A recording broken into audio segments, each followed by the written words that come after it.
Hi, I'm Juju, and today is day 16 of my daily vlog, and today's topic is love. And I'm filming with the redwoods in the background because people seem to enjoy that, and if there's one thing I love, it's this rain, especially up here. We need it so much. So I'm going to talk briefly about the different kinds of love. This is the book, Healing Resistance, a radically different response to harm by Kazuhaga. I am so inspired from this book. It's about the principles of Martin Luther King's nonviolence. And I'm going to be sharing and reading from this book because I read for 10 minutes every morning and take notes, and I'm truly taking these teachings to heart. So love is one of my top values, and I felt so much love last night when my husband at 11:30 at night said, "Do you want some macaroni and cheese?" He made macaroni and cheese, which in Canada they call Kraft dinner. And I lay in bed and ate mac and cheese, Kraft dinner, listening to the rain and reading. And that, to me, is love. But I'm going to talk about the different kinds of love, and I'm going to actually focus on agape today. And I'm going to be reading directly from Healing Resistance. So the different kinds of love in the Greek philosophy, there's eros, which is erotic love, mania, and that's love or lust, philia, and that's the brotherly love. That's why Philadelphia is a city of brotherly love. Then there's storge, which is the love that you love for family, blood or otherwise. And then what I'm going to talk about is agape. And I've already talked a bit about this, but I'm going to read directly from this book because I find this so true and inspiring. Agape love is unconditional love for all of humanity, for all of life on earth, and for all that exists in the cosmos. It is what Dr. Martin Luther King called disinterested love, because you have no interest in whether the object of your agape loves you back or not. Agape is the type of love that is capable of building beloved community. You do not have agape love for someone because of all of the experiences that you've been through together. You do not have agape love for someone because of the things they do for you. You do not love them for the ways they make you feel. You love them simply because they exist. You love them because you acknowledge a sanctity that exists deep in the souls of all people. When you experience agape love, you see past the people's faults and you see their humanity. You see them at their best even when they themselves don't see it or express it. German writer Johann Wolfgang von Goethe once said, "Treat people as if they were what they ought to be, and you help them to become what they are capable of being." That's agape love. It's about helping people fulfill their potential. Social activist Dorothy Day said, "I really only love God as much as I love the person I love the least."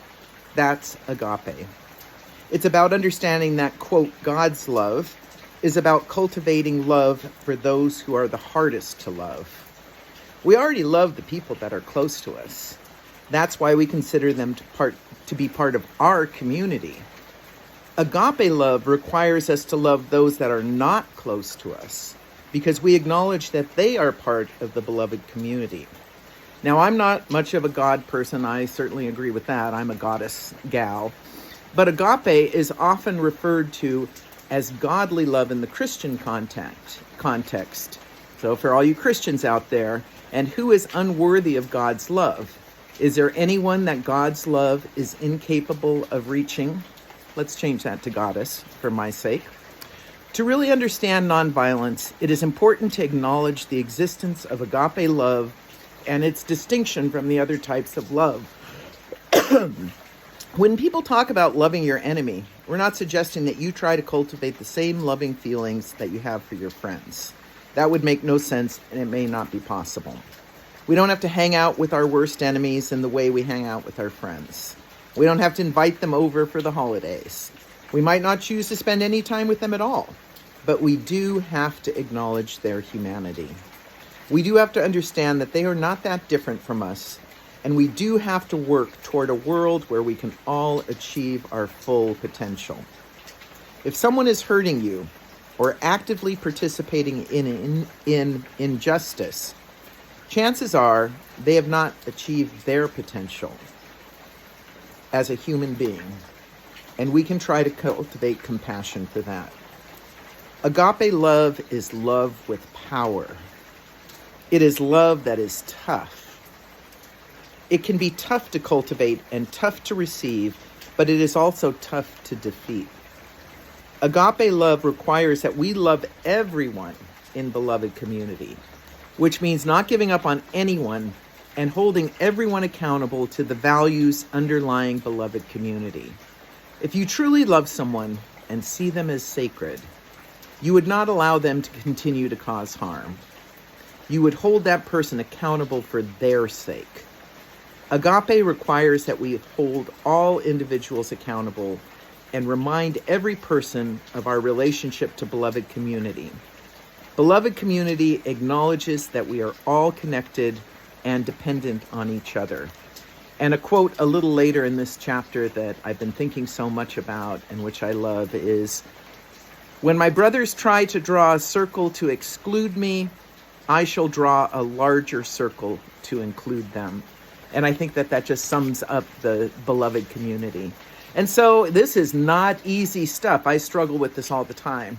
So if I'm scrolling through Facebook and I see a post from someone who is just posting something that I do not believe is true, that is misinformation, at first I feel that jolt, of outrage. And I'm going to talk about outrage and fear in a separate video, because that's what everyone is wanting to feel right now. That's how they get your attention.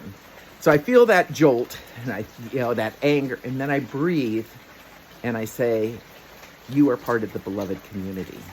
And I think and try to have compassion. If this is, some of the people I know who are posting what I find ridiculous things about health issues, or what's happening in our country in support of that, I breathe it in, think about what I know of that person, have compassion. And again, I don't have to hang out with them, but I do need to work on loving them.